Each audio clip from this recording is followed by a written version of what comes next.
September 1939, the German foe begins its ruthless march of conquest and sets the stage for World War II.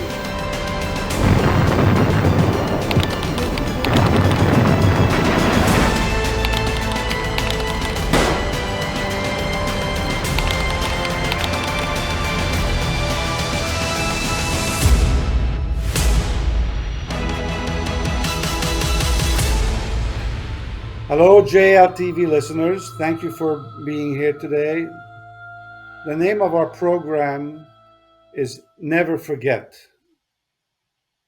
to talk about the Holocaust.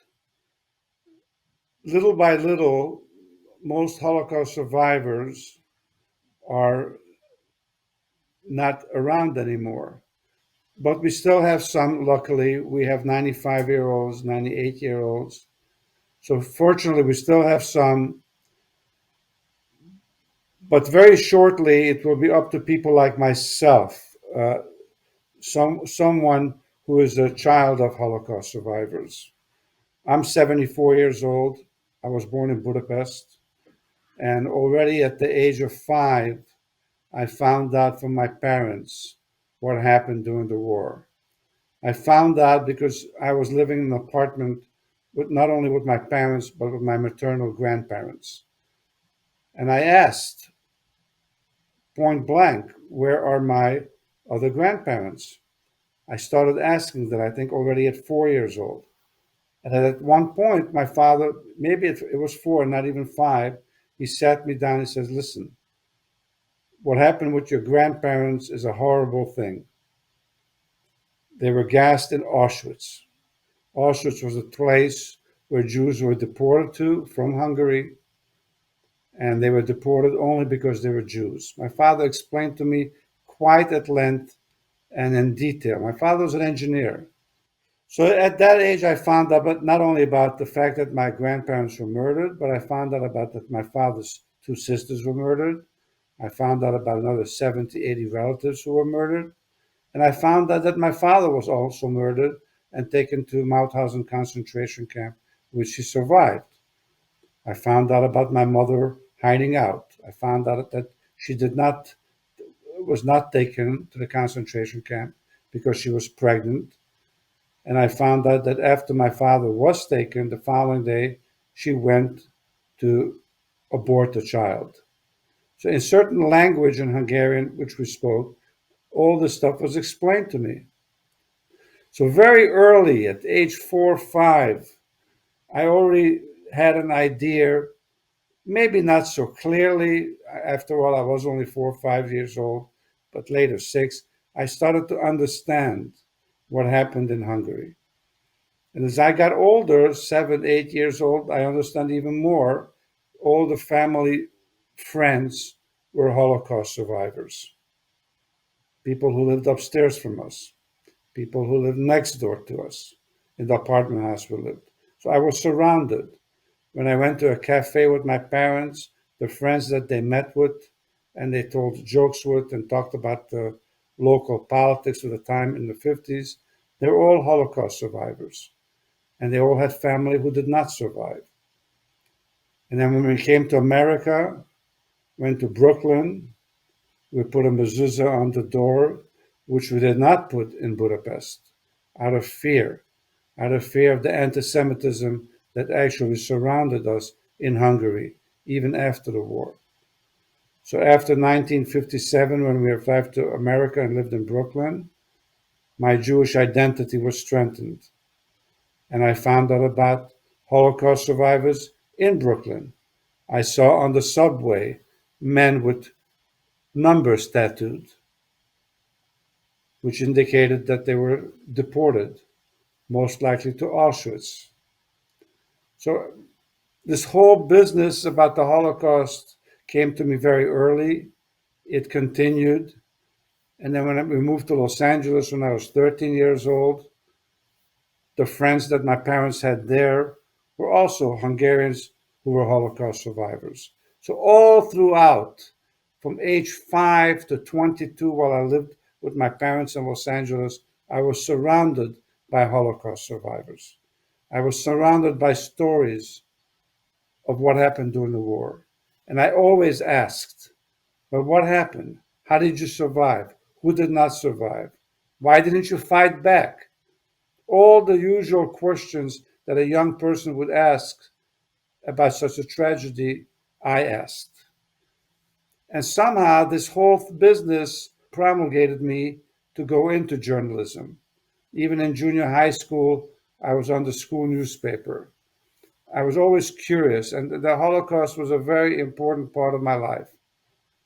Finally, jumping ahead, I started a foundation called the Mensch Foundation, which dealt with Holocaust education. I started in Hungary because I didn't think that Hungary was doing a good enough job of educating young people about the Holocaust. Later on, I registered the same foundation here in the United States. We have now been in existence for 20 years. And we decided that we will have this program on for JLTV and talk about the Holocaust. Not only me talking, but I will have people who I will interview. I will have survivors. I will have children of survivors. We'll be right back, and I'm very proud to have as my first guest Michael Berenbaum. Michael Berenbaum is very well known as a Holocaust scholar. Be back very soon.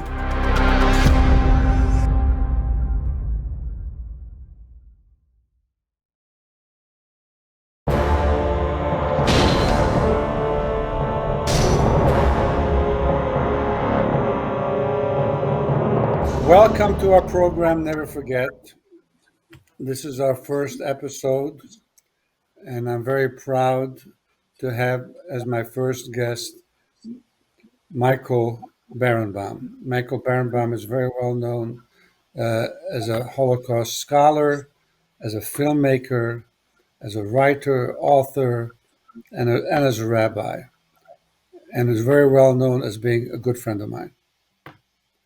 It's a very important time for those of us of the Jewish faith, and to talk about the Holocaust, which you should never forget, is of utmost importance.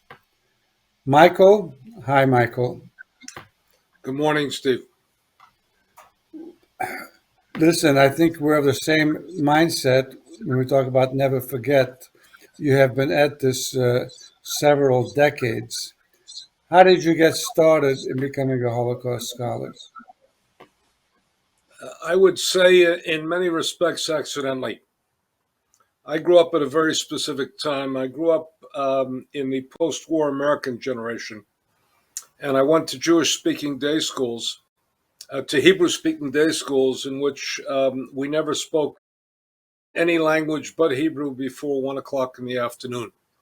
My teachers were either survivors or refugees, committed Hebraeus, and they spoke words but never explained what they spoke about. They said words like children, death, murder, suffering, anguish, ghettos, and they never explained it.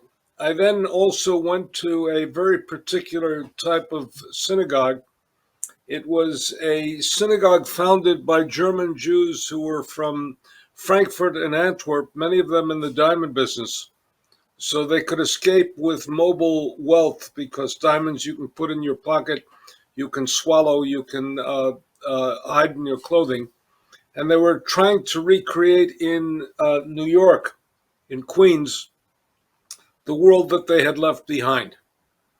I then became interested as a graduate student in the question, why did the Jews not go out of business after the destruction? And somebody turned to me and said, Michael, you're not asking an ancient question. You're asking the most important modern question. The Jews have just suffered massive defeat. And the question is, why have we not gone out of business? Why have we essentially transformed ourselves in a dramatic and powerful way? And how are we responding to death by recreating Jewish life in new dimensions, by which he meant in part the state of Israel and in part the type of freedom we enjoyed in America in the 1950s and 60s, And this was a period of time in which anti-Semitism was low, and if you were an anti-Semite, you didn't say it. So when he asked that question, he said, "Why don't you read a couple of books on the Shoah?" I then began to read a couple of books on the Shoah, and I realized that that was the question that I was asking. And if you wanted me to summarize my entire career, I could say that I gave voice to what was not told to me as a child. I told it to the American people in the United States Holocaust Memorial Museum. And then I gave survivors, such as my teachers and the refugees that I grew up with, the men and women of the congregation in which I was raised, I gave them the opportunity to tell their story to the American people and ultimately to the world. It's wild. Here we are in our mid to late 70s, and we're still doing this, and we're trying to educate people about what happened 80 plus years ago. And we have new waves of anti-Semitism, new waves of hatred. It doesn't seem like that the world is learning very much. Well, we lived in a very particular era, which is in the aftermath of the Holocaust. It's not that there was less anti-Semitism in the United States. It was more that Nazism had given anti-Semitism a bad name, and consequently, if you're an anti-Semite, you didn't want to say so in public for fear that you'd be identified with the Nazis. We live at a very different point in time because right now people feel licensed to hate, and they also have two elements of hatred that wasn't present in our world, which is they have the megaphone of the internet and the social support systems of the social networks. So consequently, you don't feel isolated as a hater. You feel supported. And for almost no money, you can broadcast every hatred that you feel. And we also live in a society that is unstable and is going through multiple crises in a very deep way. And that also intensifies not only anti Semitism, but racism and all forms of hatred. In 1959, my parents and I went on a summer vacation to Lake Placid, and there was a sign somewhere, "No Jews or dogs allowed." We were totally amazed. 1959, Lake Placid, New York. Well, the founder of the NAACP, a fellow by the name of Kibbe Kaplan, tells the story. He went down to Miami Beach at a point before Miami Beach became so deeply Jewish, and he had a black cabbie, and he saw a sign for the first time. He was from Massachusetts, saw the sign for the first time, "No Jews and dogs allowed." And he turned to the cabbie, and the cabbie said to him something. He said, "You see, they don't even bother to mention us." That gave rise to his commitment to civil liberties and civil rights for everyone. You know, this whole business of no Jews or dogs goes back to Eastern Europe as well, in Hungary, where during the war years there was a bakery in a smaller town in Hungary, which relatives of mine were there. The pastry shop said no Jews or dogs. So this dog and Jew was very much a metaphor that they enjoyed saying. It's incredible, and it's incredible that we have a rise in anti-Semitism. And not to speak of what your black cabbie said.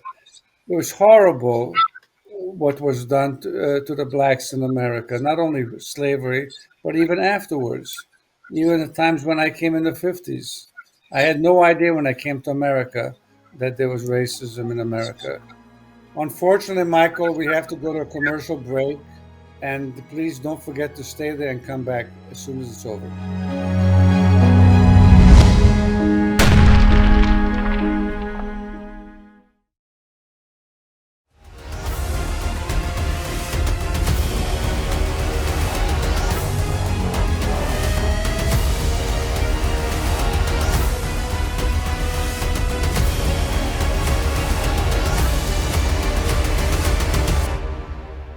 Thank you for coming back. And we have with us Michael Berenbaum, the foremost Holocaust historian. And Michael, I'd like to talk to you a couple of minutes about what Phil Blazer did in 1991. As you know, Phil Blazer was the founder of this television station. And he was very forward thinking 30 plus years ago here in Los Angeles about exposing people to our lives in Europe, the Holocaust, and what we went through. And in 1991, he was in Berlin, and he marched there with Beta Klarsfeld, who I had a chance to speak to once on the phone. Did you speak to Beta Klarsfeld ever, Michael? Right. I know Bet and Serge. We should tell our I said, audience because we should tell our audience that Beta and Serge were two of the leading Nazi war criminal hunters in France and actually regionally throughout Europe. And the other thing that they should notice is 1991 was a time of great promise to the world. And that is that the Soviet Union had just collapsed, the Iron Curtain had fallen, democracy seemed like it was going to be the wave of the future, and all of Eastern Europe was becoming infatuated with the promise of democracy, but there still was anti-Semitism in Germany, and that's why Phil Blazer, who was a friend, and Beata Klarsfeld marched against anti-Semitism. back we go to 1991, the streets of Berlin.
We just saw the parade down on Main Street in Berlin with my old friend Phil Blazer.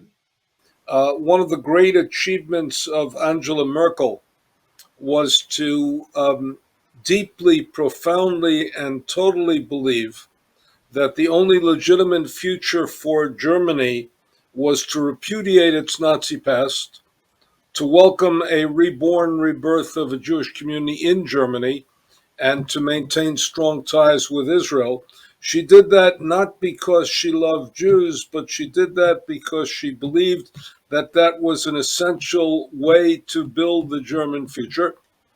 And the more interesting thing is that she succeeded dramatically over this period of time, though that gave rise on her right to I don't even want to call it a neo-Nazi party, but a Nazi party that came out of the woods after 50, 60, 70 years in which it had to be muted and silent. And it's part of the radical nationalism that we see throughout Eastern Europe these days. Michael, thank you very, very much for being on my first show.